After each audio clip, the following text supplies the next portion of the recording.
Je suis Akibou Sabimoussé, consultant formateur en marché public, beaucoup plus spécialisé en procédure bailleur de fonds, procédure dite internationale.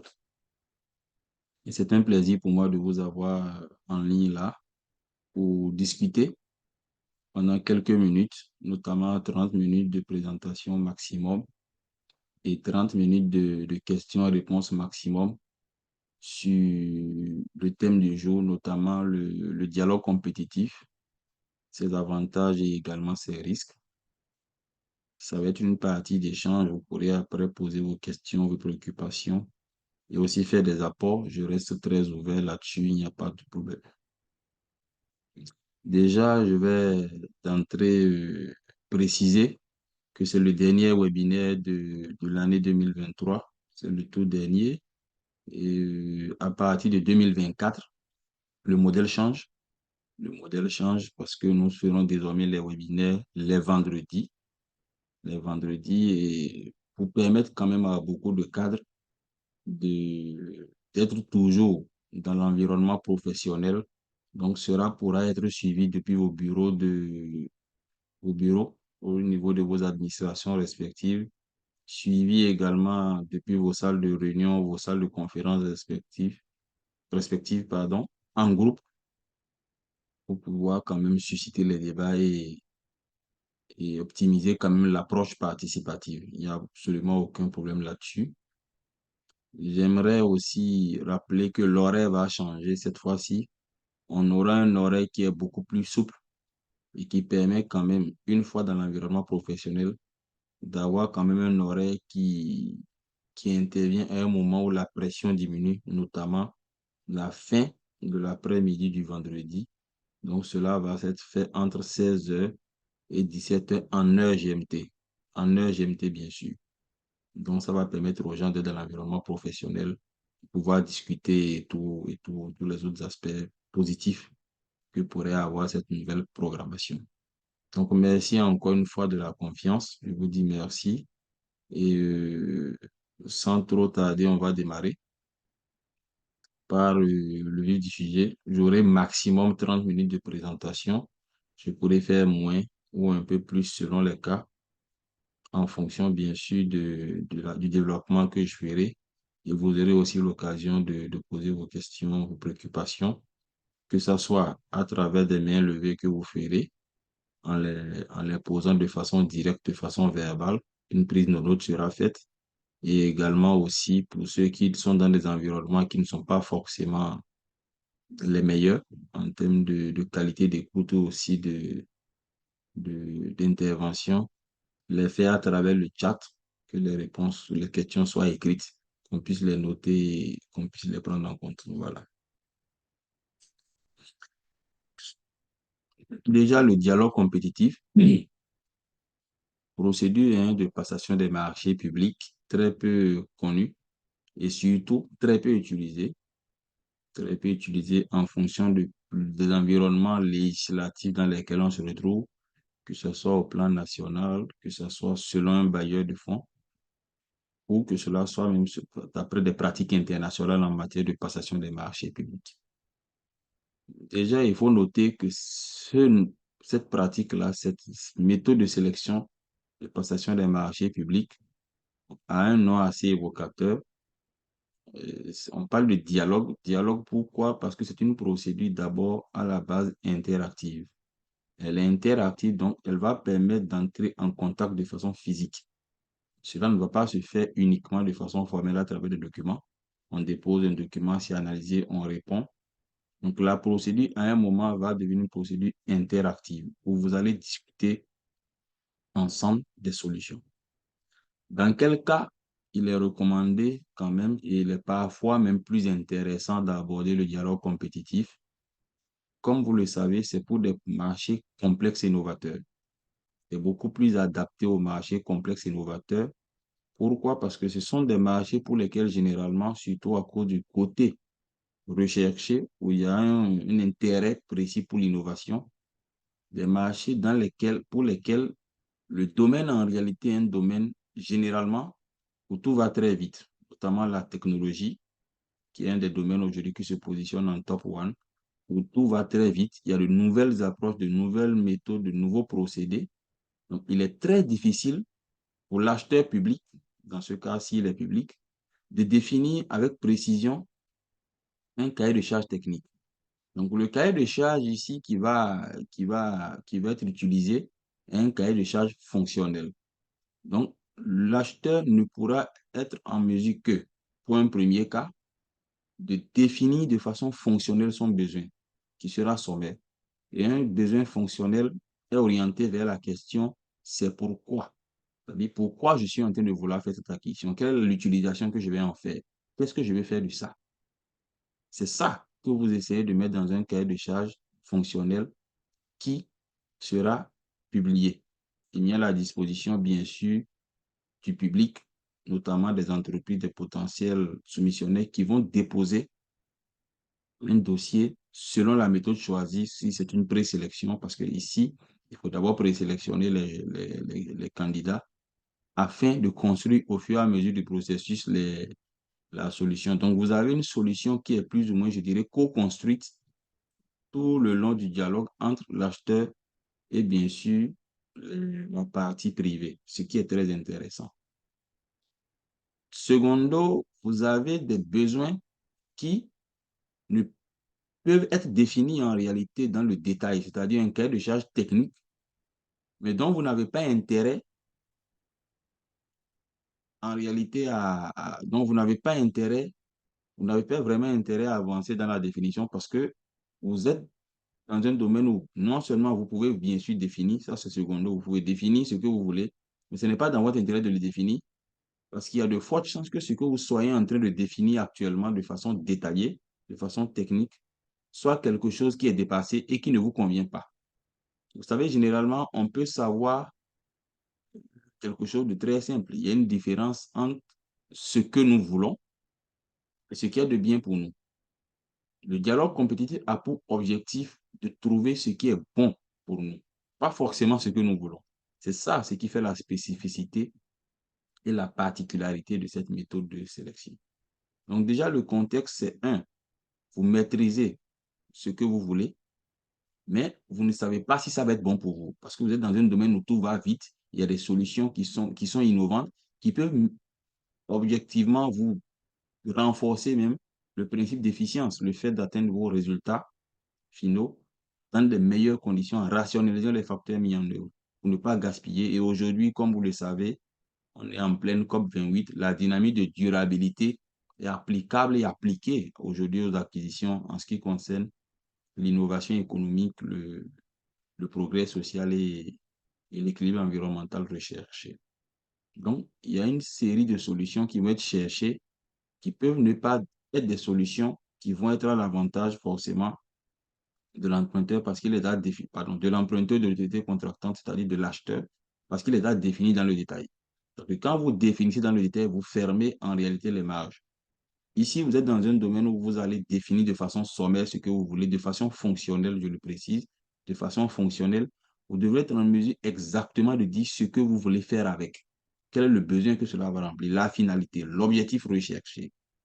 Je ne vais pas l'appeler TDR parce que les TDR ne sont pas applicables, ce n'est pas l'expression applicable dans ce cas, mais cela s'assimile à cela quand on fait la comparaison avec les prestations intellectuelles. Donc voilà l'une des premières grandes choses qu'il faut comprendre au niveau du dialogue compétitif. L'autre aspect, je l'ai déjà rappelé tout à l'heure, je vais insister là-dessus, c'est que c'est une procédure qui vous permet de co-construire la solution personnalisée. Parce que quand vous dites de façon fonctionnelle, je veux faire telle chose avec ce que je veux, vous ne pouvez pas être en mesure de dire clairement comment cela va être mis en œuvre. Donc, ce sont les entreprises en réalité qui vont pouvoir dire, qui vont pouvoir vous aider avec des solutions personnalisées différentes, qui vont faire appel à leur savoir-faire également. Parce que quand vous êtes dans un domaine technologique, n'oubliez pas que ça va faire ressortir des savoir-faire spécifiques des entreprises qui sont parfois même protégées hein, à travers des brevets et autres. Et là, il faut suffisamment faire attention. C'est un des risques sur lesquels un des risques sur lesquels je vais revenir tout à l'heure. Donc, ici, vous avez une solution co-construite tout le long. Après, bien sûr, une phase de présélection, vous avez maintenant un ensemble, un vivier, un minimum, bien sûr, de 3. Il faut un minimum de 3 que vous allez inviter maintenant pour une phase de dialogue. Et cette phase de dialogue-là a une contrainte, c'est qu'elle vous impose, vu que c'est une procédure interactive qui va se passer à ce niveau, il y a le risque quand même que des choses dites soient déformées ou soient mal quand même transcrites. Donc ce risque-là, on essaie de l'atténuer à travers, et c'est même aujourd'hui une imposition, c'est une obligation légale quand vous êtes en dialogue compétitif, vous devez prendre absolument, avec avis de non-objection, de vos structures en charge du contrôle, si c'est a priori, ou si c'est un bailleur, obligatoirement un garant de probité. Un garant de probité qui aura pour rôle de garantir l'intégrité et la fiabilité du processus. C'est important, c'est obligatoire. À ce niveau-là, il est fortement recommandé de prendre les candidats avec leurs solutions présentées de façon séparée. Pourquoi déjà? Parce que ça vous évite de faire en sorte que les offres, les propositions à ce niveau-là soient ajustées en fonction des autres. Donc, vous avez automatiquement le devoir déjà, vous-même en tant qu'acheteur, de respecter des clauses de confidentialité.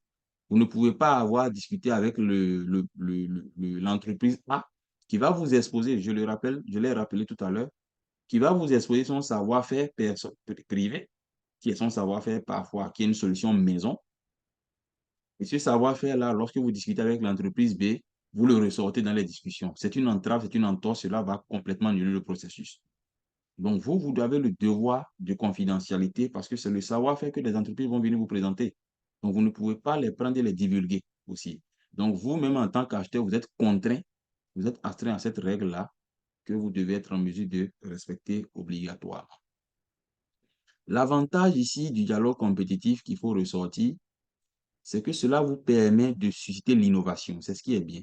Vous avez de fortes chances avec le dialogue compétitif d'avoir les meilleures propositions qui assurent le marché. Et c'est ce qu'il y a de plus bien dans le dialogue compétitif, ce qu'il y a de meilleur, si je peux le dire ici. Cela va vous permettre d'avoir les meilleures options, les meilleures solutions. Et l'avantage du dialogue compétitif, c'est l'une des rares procédures durant laquelle on peut discuter aisément du prix, où il permet de discuter du prix. Et aussi du système de répartition des risques. C'est très intéressant parce que ça permet de régler la question du prix, ce qui fait qu'à la sortie, on n'est pas forcément surpris. Et aussi du système de répartition des risques. Parce que lorsqu'il y a des savoir-faire, il faut faire attention, il y a des risques qui peuvent se partager entre l'acheteur et la partie privée. Voilà un peu l'avantage que cela va vous donner. Mais à côté, il y a des risques. Il y a des risques. Le premier risque, déjà, c'est la lourdeur du processus. Il faut l'avouer, le dialogue compétitif, c'est une procédure un peu lourde. Elle est un peu lourde, elle prend du temps, hein. Elle mobilise beaucoup d'acteurs techniques. C'est l'autre contrainte. Je ne dirais pas avant, inconvénient, mais c'est une contrainte. Elle va faire mobiliser beaucoup de compétences techniques, même au niveau de l'acheteur. Parce qu'au fur et à mesure que la solution est affinée et co-construite, vous réexprimez le besoin et les entreprises s'adaptent à cela. Jusqu'à ce que vous puissiez choisir ce qu'il y a de meilleur pour vous par rapport à votre cahier de charges fonctionnel que vous avez défini. De l'autre côté, le gros risque est aussi lié à la technologie, c'est que vous avez un risque qui est plus ou moins lié à la divulgation du savoir-faire d'une entreprise à une autre, ce qui est de nature à constituer une entorse pour le processus et peut même l'annuler quand c'est avéré. Donc, c'est assez contraignant, c'est assez lourd généralement parce qu'il faut aller posément en plusieurs étapes. Ça va nécessiter des réunions, des ateliers, des visites de terrain et tout le reste. C'est assez lourd. Et cela multiplie les chances quand même de faire des erreurs. Parce que plus une procédure est lourde et il y a plusieurs étapes, plus les chances d'erreur, de faire des erreurs se multiplient. Donc, c'est un risque à ce niveau-là. L'autre question aussi auquel il faut suffisamment prendre garde, il faut suffisamment faire attention en dialogue compétitif, c'est ce qu'on appelle aujourd'hui le risque de surqualité. Parce que parfois, on peut, à travers le dialogue compétitif, dépasser ce qu'on veut. Et c'est ça le problème. Parce que quand vous avez de la surqualité, ce n'est plus forcément adapté à votre besoin. Je suppose qu'aujourd'hui, vous avez besoin d'une solution pour régler un problème, mais ce que vous finissez par obtenir dépasse le problème. Parce que vous êtes dans un domaine technologique, les gens vont suffisamment en avant. Donc, ils peuvent vous présenter, si vous ne savez pas, si vous ne prenez pas garde, des solutions qui sont déçues de ce que vous voulez, qui sont, je dirais, à la limite disproportionnées, de très grandes solutions dont vous n'avez même pas besoin actuellement et qui peuvent même devenir même des problèmes pour vous. Parce que vous savez, on a tendance à le dire, tout ce qui est nouveau ne veut pas dire meilleur, hein. Donc, vous pouvez aller prendre une solution qui est très technologique, qui est très avancée, mais qui ne vous correspond pas finalement. Donc, il y a un risque de surqualité.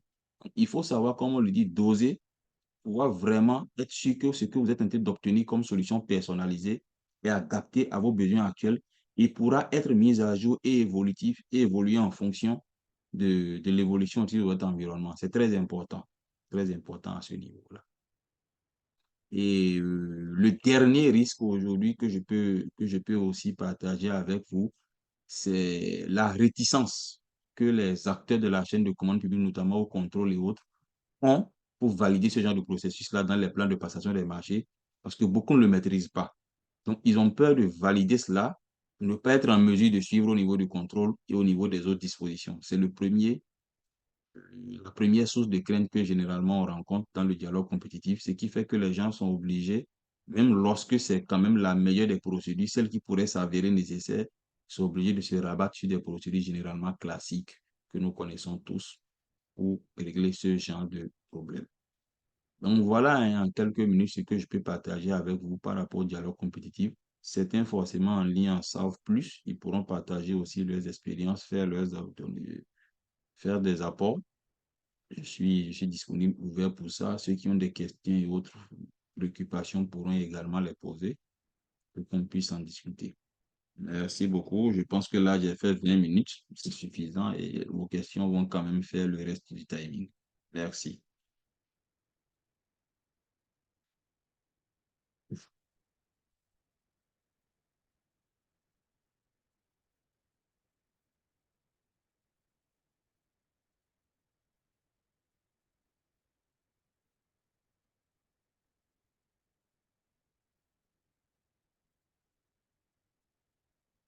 Donc, je reste à l'écoute pour ceux qui ont des questions.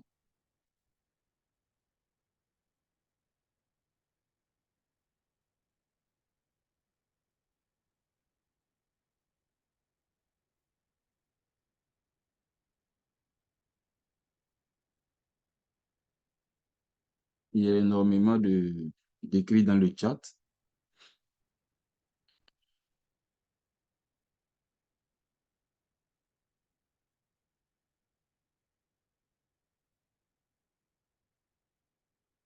D'accord, c'est bon. Donc, Monsieur Sarr, il a levé la main. Monsieur Sarr, vous pouvez vous exprimer, il n'y a pas de problème. Allez-y, on vous entend. Bonjour, monsieur Ross, ça va? Bonjour, Monsieur Sarr. J'espère que vous allez bien. Bien chez vous? Merci de votre exposé. Donc, je viens tout juste de prendre le train en masse. Oui. Maintenant, est-ce que vous pouvez revenir sur le dialogue compétitif de façon Pardon? résumée? Peut-être. Est-ce que vous pouvez revenir sur le dialogue compétitif? Parce que je viens tout juste de rejoindre le train en masse. Oh là là, là, ça va m'amener à reprendre tout, hein. Non, non, un petit 5 minutes de résumé. D'accord. D'accord, merci. Vous n'êtes peut-être pas le seul dans le cas, il n'y a pas de problème. Merci. Monsieur Mati,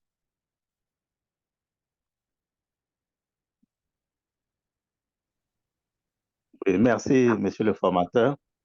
bonjour. Alors, je voudrais savoir, le dialogue compétitif, Oui. nulle part dans nos codes des marchés publics, Mhm. on ne trouve pas cela nulle part. Je ne sais pas si c'est exceptionnellement au niveau des procédures internationales qu'on retrouve ça.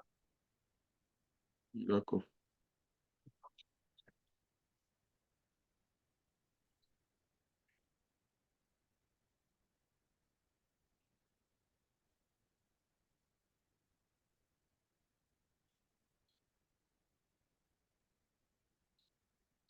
C'est bien reçu.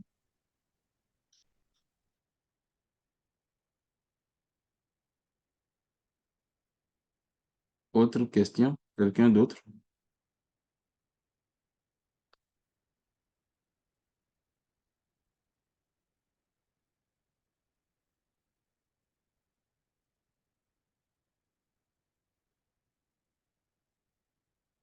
dans le chat, le lien, le dialogue compétitif et le sourcing. Monsieur Tosso, je lis.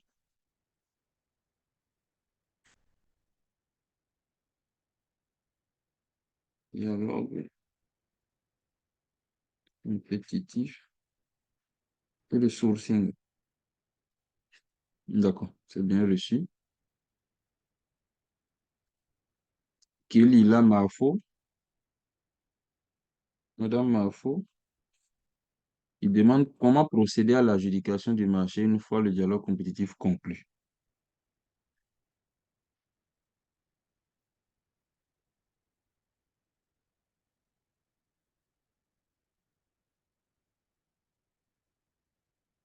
Bien reçu. On a également Monsieur Aguimalu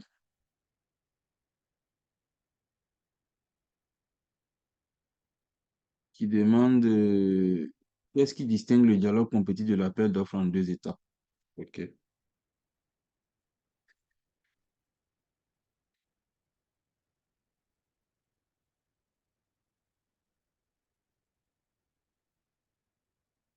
Est-ce qu'on peut avoir le support, Monsieur Etissé? Malheureusement, non. Pour les webinaires, on ne fait pas de support. Comme vous le remarquez, je ne présente pas un document, je l'explique juste comme ça. Il n'y a pas de document présenté, c'est quelque chose de très interactif entre vous et moi. Donc, il n'y a pas de support document, il n'y a pas de document, il faut juste écouter. Et quand vous le ratez aussi, il n'y a pas de vidéo qu'on met à votre disposition dès demain pour rattraper. Le webinaire, c'est un truc qu'on fait en live, vous le suivez, et puis bon, quand vous ne le suivez pas, vous êtes obligé de prendre rendez-vous pour la session prochaine.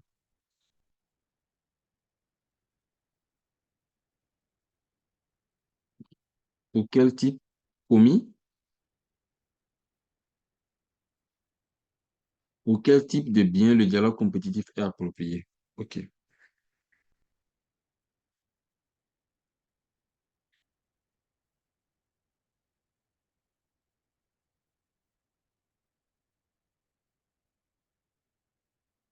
voilà.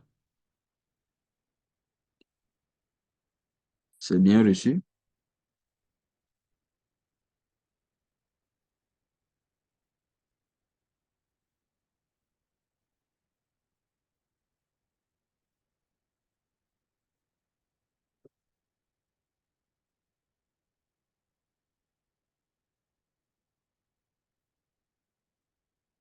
Monsieur Azan Yandi, il peut poser sa question. Monsieur Arnaud Azan Yandi, Oui, oui, bonjour, formateur. bonsoir, monsieur. La question que je voudrais poser, je crois que quelqu'un l'a déjà abordé. En fait, ce que je voudrais savoir, est-ce qu'il y a des catégories de marchés spécifiques pour lesquelles le dialogue compétitif est recommandé? D'accord. Donc, la question est plus proche de ce que monsieur Komi demande. D'accord. C'est bien reçu. Merci.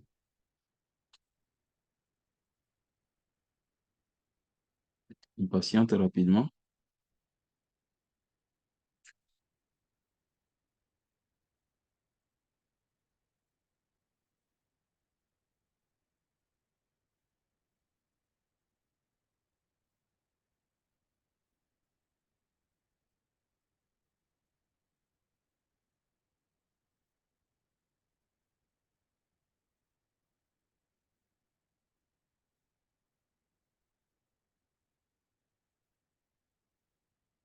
Il n'y a pas de questions.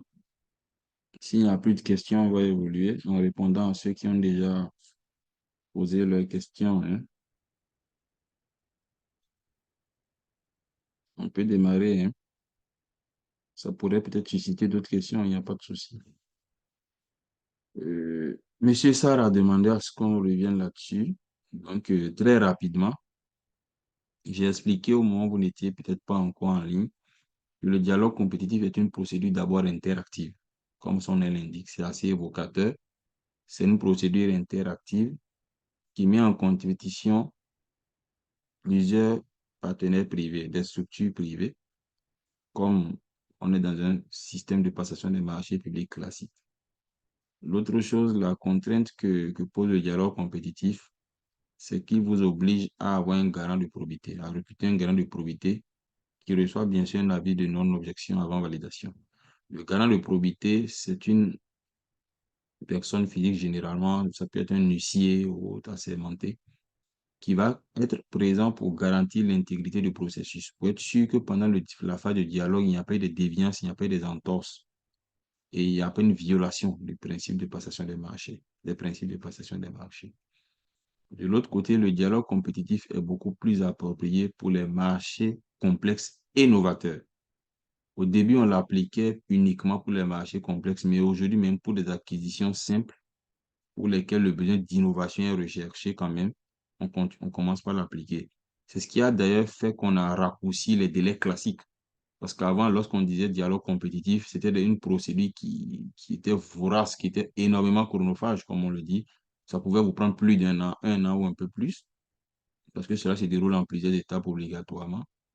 Alors qu'ici, avec les acquisitions simples, mais quand même qui restent novatrices, vous avez quand même des délais raccourcis et qui sont quand même nettement plus acceptables. Voilà.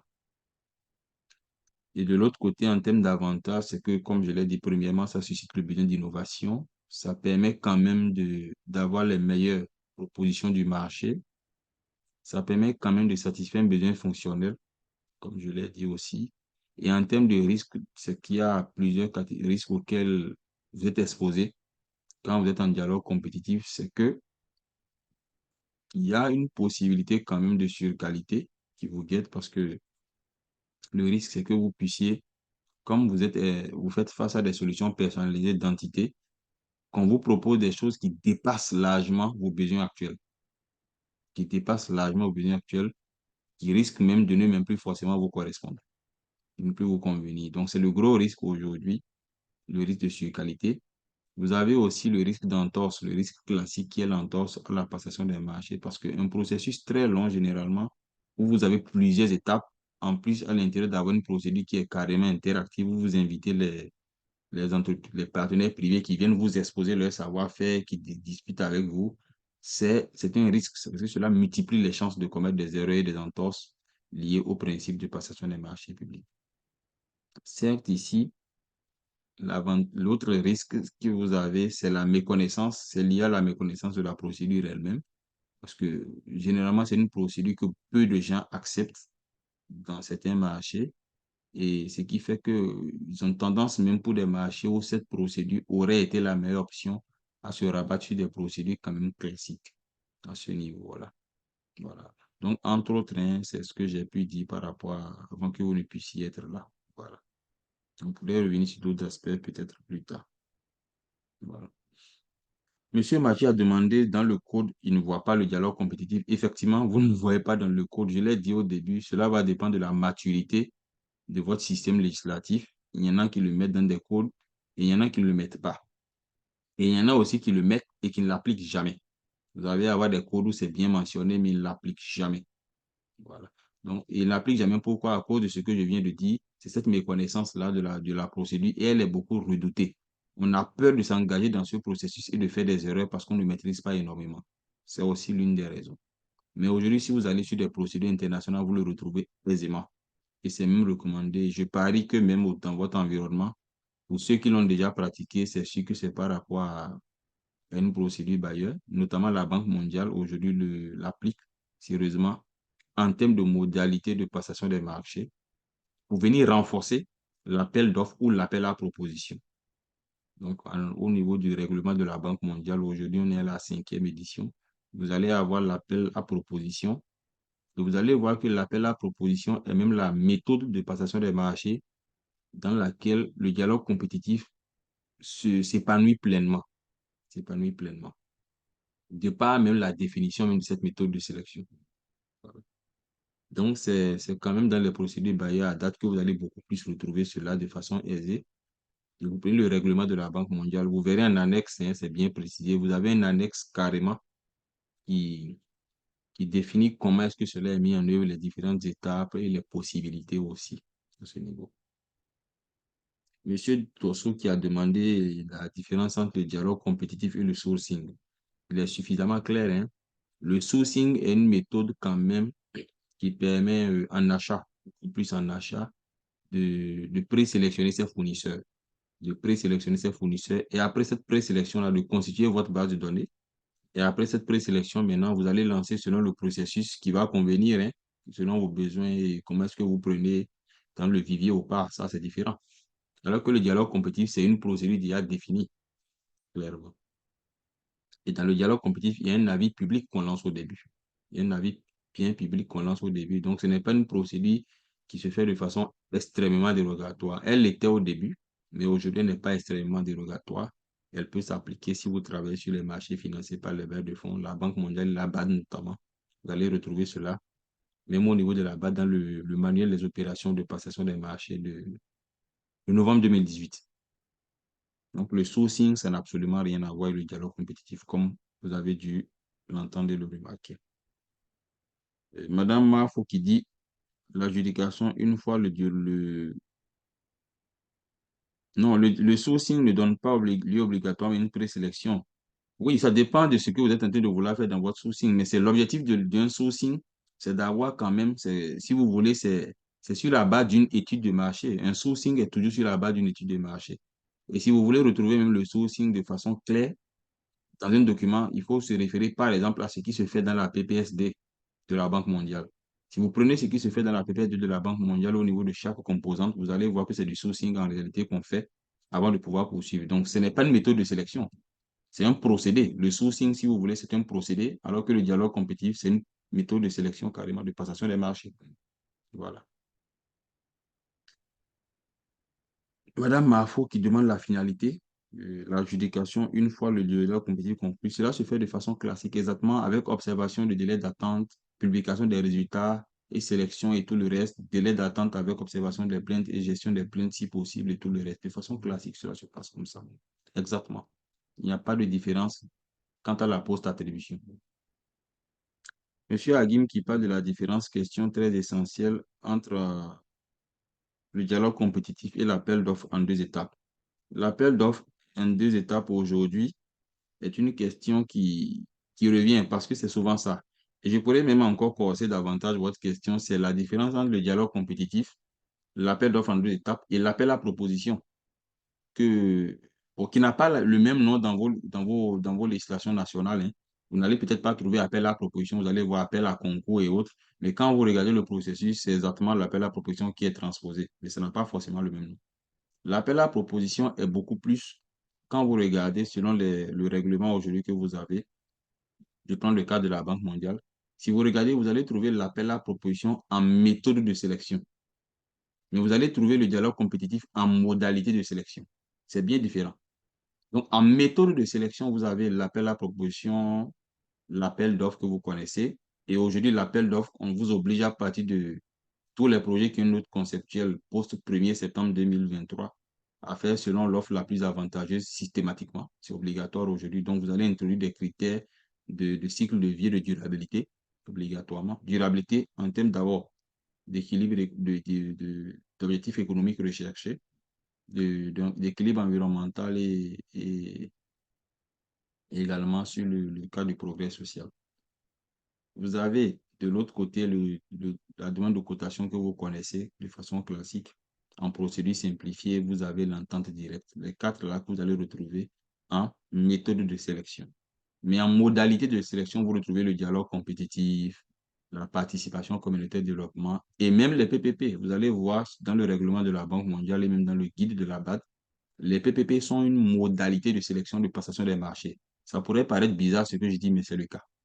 Vous allez retrouver, par exemple, les enchères électroniques inversées. Je pense que vous retrouvez, si ma mémoire est bonne, 9 modalités de mise en œuvre. Donc, les méthodes de sélection, ce sont en fait je pourrais dire, les moyens de transport que vous utilisez si vous voulez aller quelque part. Je veux le dire de façon simple. C'est le moyen de transport que vous allez utiliser. C'est-à-dire, si je peux le dire ainsi, est-ce qu'il faut même parler de moyens de transport? Si vous voulez quitter, par exemple, Abidjan pour Yamoussoukro, c'est un exemple que je donne. La méthode de sélection que vous allez utiliser, c'est la voie terrestre. Parce que vous pouvez prendre la voie terrestre, la voie maritime. Si vous voulez, hein, il n'y a pas de problème, même si Yamoussoukro, je pense, est enclavé. Vous pouvez utiliser aussi la voie aérienne. Vous pouvez utiliser aussi d'autres moyens. C'est vous qui voyez. Donc, ça, ce sont les méthodes de sélection. Mais les modalités, c'est que si vous choisissez une méthode, par exemple, comme la voie terrestre, c'est est-ce que vous allez en bus, est-ce que vous allez en voiture, est-ce que vous allez en moto, est-ce que vous allez en vélo, à vélo. Donc, vous voyez un peu la différence. C'est la manière dont on met en œuvre pour optimiser les méthodes de sélection qu'on appelle modalités de sélection. C'est pourquoi certains parlent même de modalités de mise en œuvre.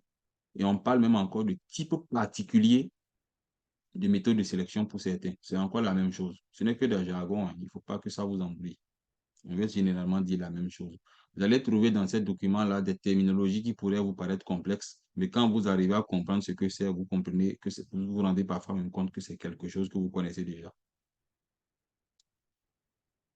Donc, la demande de cotation, pardon, excusez-moi, pas demande de cotation, dialogue compétitif, la DC, les deux ont pour sigle TC, mes excuses. Le dialogue compétitif est une modalité de sélection qui permet de mettre en œuvre facilement l'appel à proposition. Alors que dans l'appel d'offres, ici, vous avez un cahier de charges technique. Mais en appel à proposition, où vous mettez en œuvre le dialogue compétitif, vous avez un cahier de charges fonctionnel. La différence, c'est que dans le cahier de charges fonctionnel, la question qu'on se pose, c'est pourquoi je veux le faire. Ceci est fait pour. C'est l'utilité. Ceci est fait pour. C'est la question qu'on se pose. Alors qu'en cahier de charges technique, on se dit, ceci est fait de. De, parce que vous pouvez définir maintenant clairement ce que vous voulez vous mettre. Et en appel d'offres, avant le 1er septembre, vous allez voir que l'appel d'offres était une procédure où on faisait de la notation binaire. C'est-à-dire quand on définit 15 critères en appel d'offres, quand tu rates un des critères, tu es éliminé. Alors qu'en cahier de charge fonctionnel, ce n'est pas ça. Vous avez des critères notés qui font que vous avez des coefficients, des poids respectifs qui sont attribués selon les critères, notamment 1. Là-bas, on ne va pas prendre en compte le coût, on va pas prendre en compte le prix. Déjà, on va prendre en compte le coût. Et ça, c'est déjà une dynamique de durabilité. Et c'est ce que j'expliquais depuis quelques jours aux participants avec qui je suis en formation. Et c'est maintenant qu'ils ont compris, quelqu'un m'a dit récemment, mais quand tu as expliqué mieux les notions de développement durable, que je me suis rendu compte qu'on appliquait même déjà des notions de développement durable. Donc actuellement, beaucoup pensent souvent que c'est un concept nouveau qu'il faut appliquer au marché. Ils en ont peur. Ah, désormais, il faut appliquer le nom de durabilité en marché public. Ah, là, c'est la cata. Nous, on n'est pas habitué. Ça, c'est encore compliqué à absorber. Mais vous le faites déjà pour beaucoup. Le fait même dans vos documents d'appel d'offres d'avoir des cahiers de clauses environnementales et sociales, c'est déjà des dynamiques de durabilité. Le fait dans vos DAO déjà d'exiger pour les entreprises des experts en hygiène, qualité, sécurité, environnement, c'est une dynamique de durabilité. Le fait de dire non au travail des enfants quand on est en train de travailler sur des marchés de travaux, c'est une dynamique de durabilité. Donc, vous le faites déjà. Le fait même en prestation intellectuelle de faire une sélection qu'on appelle l'SBQC que vous connaissez avec les poids, c'est une des dynamiques de durabilité également, puisque vous pouvez la renforcer maintenant à travers des équilibres sociaux, environnementaux. Ça, vous la renforcez, mais vous la faites déjà en réalité. Donc, voilà un peu ce qui est fait au niveau du cahier de charge fonctionnel. Et c'est un vecteur qui permet d'intégrer quand même tout ce qui est coût, parce que le coût est différent du prix. Il faut faire attention aussi à ce niveau. Au niveau du coût, du prix, vous avez ce qu'on appelle la valeur d'acquisition. Ce portable-là me coûte 100 000 francs, c'est la valeur d'acquisition. On a juste sur la base de 100 000. Mais le problème, tu achètes un portable de 100 000, mais sur la durée de vie de l'acquisition, c'est-à-dire 10 ans, je suppose. Pourtant, ça ne fait pas 10 ans hein, en termes de durée de vie. Je peux mettre 5 ans, je suppose, hein, parce qu'en Afrique, ça prend plus de temps. Et c'est même quelque chose qui est recherché en durabilité. Parce qu'on estime aujourd'hui qu'il faut prendre des biens durables dans le temps. Dans le temps pour permettre à un bien de durer, de sa durée dans sa phase d'exploitation, ce qui permet un renouvellement moins accéléré. Parce que quand tu renouvelles tout le temps, tu es en train d'acheter tout le temps les mêmes choses, tu gaspilles. Parce que ce que tu es en train d'acheter, les fabriquer, on utilise des sources d'énergie pour fabriquer et tout le reste, c'est difficile. Donc, il faut faire attention au niveau du coût d'acquisition, qui est le prix, mais tout ce qui est coût lié à l'entretien, aux entretiens réguliers, aux entretiens ponctuels et tout le reste, par exemple, vous le mettez sur le prix pour avoir le coût. Et vous retirez bien sûr, enfin, ce qu'on appelle la valeur résiduelle pour ceux qui sont en finance. Donc, quand on prend cela, vous allez avoir ce qu'on appelle le coût total de possession. Ça te coûte quoi d'avoir quelque chose? C'est ça en réalité qu'on va évaluer. Ce n'est pas le prix. Donc, quand vous êtes dans un dialogue compétitif, ce n'est pas le prix que vous évaluez. Parce qu'il vous dit cette solution-là, voilà. Mais du coup, tu me proposes une solution qui coûte 1 million de francs en acquisition. Mais quand ça va me coûter combien en 10 ans? Donc, vous devez être en mesure d'apprécier selon le cycle de vie même de l'équipement, que ce soit un équipement, une fourniture ou autre, le cycle de vie avant de pouvoir prendre même la dynamique même monétaire. Sinon, vous allez vous tromper. Et c'est ça que le dialogue compétitif et l'appel à proposition viennent vous régler. Voilà. Voilà un peu ce que je peux dire par rapport à la question de M. Hakim, que j'estime très intéressante d'ailleurs. Merci beaucoup de l'avoir posée. M. Combi, quel type de marché pour la demande de cotation? Et M. Azan Yandi a posé la même question d'ailleurs. C'est clair, ce sont les marchés de travaux, de fournitures et services autres que services de consultant. Ce n'est pas applicable au marché de prestations intellectuelles, encore appelé service de consultant. Ça, c'est suffisamment clair. Voilà, merci. Là, je vais voir ce que vous avez mis dans le chat.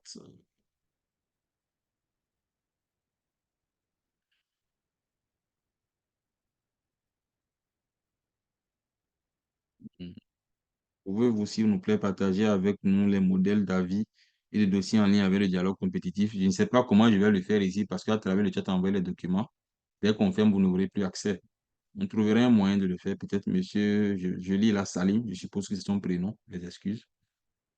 Monsieur Tosso, qui remercie pour les clarifications. Merci, monsieur Tosso.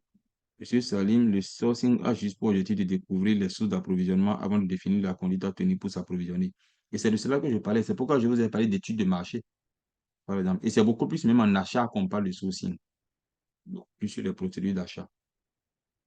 Donc, si vous faites tout à l'heure une formation en achat, approvisionnement, on va beaucoup parler de sourcing. Mais comme je l'ai dit, ce n'est pas en marché plus qu'on ne le fait pas. Mais on le fait à l'étape de la planification des marchés à l'intérieur pour avoir pour conforter l'étude de marché. C'est pour ça, dans la PPST de la Banque mondiale, qui est l'outil de planification par excellence, vous retrouvez cela au niveau de chaque composante à l'intérieur. Vous avez une politique de sourcing qu'on essaie de faire, même si ce n'est pas appelé comme ça, c'est en réalité ça qu'on fait.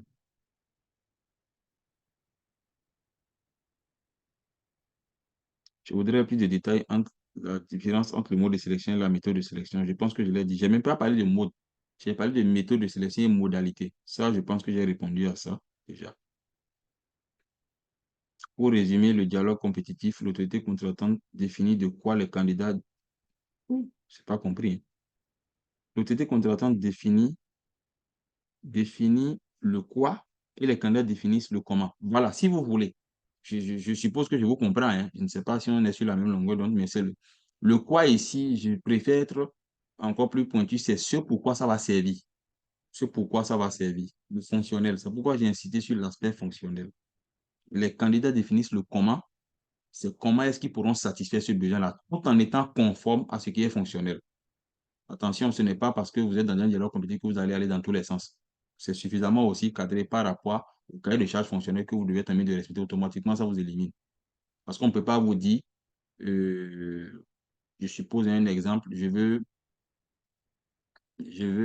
sais pas trop, une chambre d'hôtel, je veux que tu me payes une chambre d'hôtel, une chambre qui fait au minimum 32 mètres carrés, ça c'est mon exigence, je veux qu'il y ait une salle d'eau, je veux qu'il y ait une télévision, je veux qu'il y ait certains services de base que je cite. Ça, c'est de façon fonctionnelle et je précise, je veux cette chambre d'hôtel-là parce que je viens dans tel pays pour pouvoir faire telle animation à tel endroit. Mais le côté fonctionnel va faire qu'on va vous proposer. Je suppose que, par exemple, vous voulez faire comme ce que moi je fais, une formation. Donc, vous allez choisir la chambre d'hôtel. Ceux qui vont vous proposer la chambre d'hôtel vont forcément vous le proposer en fonction de la distance, en fonction de certaines commodités. Attention, comme c'est pour une formation, il va falloir un endroit où Internet est stable. Pourtant, ça, ce n'est pas vous qui l'avez dit. Mais votre fonction a défini cela. Attention, il faut un endroit où Internet est stable. Il faut un endroit peut-être où il y a moins de nuisances sonores. Donc, il faut un endroit qui n'est pas systématiquement exposé à beaucoup de bruit puisqu'il va faire des formations. Il faut un endroit où on peut prendre le déjeuner en charge en même temps une pause d'après-midi. C'est aussi ce que vient de définir votre cahier de charge fonctionnel automatiquement, que quelqu'un va vous proposer. De l'autre côté, il va falloir que ce soit à tel endroit, dans tel quartier, selon telle option, selon telle option. Voilà. Donc, ça, ce sont les entreprises qui vont vous aller dans ce détail avec vous. Mais ce qui fait qu'on peut aller en deuxième étape, c'est que parfois, lorsqu'ils définissent, vous vous rendez compte qu'attention, et ça, on le fait même dans nos acquisitions domestiques, hein, vous vous rendez compte qu'attention, mais à tel aspect qu'ils ont dit là, j'ai intérêt à cadrer ça parce que, attention, mais ça, c'est vrai, je n'ai pas dit, mais ça, je ne veux pas. Ça, je ne veux pas parce que je sais à quoi ça va me servir. Attention, ça, je ne veux pas.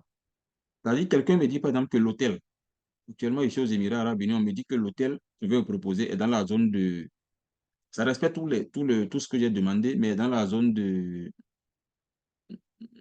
je pourrais dire de Gardens, dans la zone sur la route de l'exposition universelle, par exemple, de la COP. Moi, je pourrais dire non. Pourquoi? Parce que je n'ai pas intérêt à être loin du centre-ville. Pourquoi? Parce que j'ai des visites que je prévois avec mes participants, mais si je vais m'exiler là-bas, c'est vrai, j'aurai des hôtels moins chers qui vont remplir tous ces critères, c'est tranquille, mais c'est que je serai très loin, ça va me coûter plus. Parce que je gagne de l'argent pour la nuitée, mais je perds pour le transport finalement, parce que ça va coûter cher d'être tout le temps en ville pour faire des réunions. Donc, je préfère quelque chose qui est en ville. Donc, je ne l'ai pas dit au début, mais lorsqu'on va me proposer ça, je vais te dire, ah bon, non, mon frère, écoute, c'est vrai, je ne t'ai pas dit ça, mais maintenant, je t'ajoute ça. Il faut quelque chose qui est au centre-ville, notamment à DFC, pas loin de la bouche, aller faire quelque chose qui est dans la zone. Ça me permet. Donc, il y a ça que tu peux affiner pour faire un deuxième dossier pour soumettre, pour qu'il puisse se conformer à ça. Donc, ça peut être fait en une étape, ça peut être fait en deux étapes, en plusieurs étapes selon les cas, mais sans exagération, bien sûr. Je continue. Je demande si quelqu'un a connaissance d'un livre sur les marchés publics de prestations intellectuelles. J'en ai besoin pour mon mémoire de fin de cycle. Monsieur Siaka Soro, je pense que ce nom, je le connais. Si vous avez mon contact, je crois que je connais ce nom. Si vous avez mon contact ou celui du cabinet, écrivez, ils vont vous fournir les dossiers de prestataires intellectuels. Ça n'a absolument rien à voir avec ce qu'on fait ici. Je pense que c'est une demande isolée. On pourrait vous aider, on pourrait la satisfaire, il n'y a pas de problème. Mais un livre, je pense qu'on va vous donner beaucoup de documents, hein, à vous de traiter cela. Merci, formateur, c'est bon. C'est quoi le besoin de l'autorité contractante? Le comment, c'est la réponse à ce besoin. La manière dont le candidat entend satisfaire ce besoin. Je pense que bon, d'accord, on s'est bien compris alors, c'est super. Voilà. Je crois qu'on s'est compris si c'est ça. Donc voilà un peu ce que je peux partager avec vous, hein. On a déjà épuisé 50 minutes. Je n'ai pas vu de main levée. Et je pense que tout est épuisé. Donc je ne peux que vous remercier. Et encore une fois, vous demander de prendre rendez-vous pour nos prochains webinaires à partir de 2024. Et ça va changer.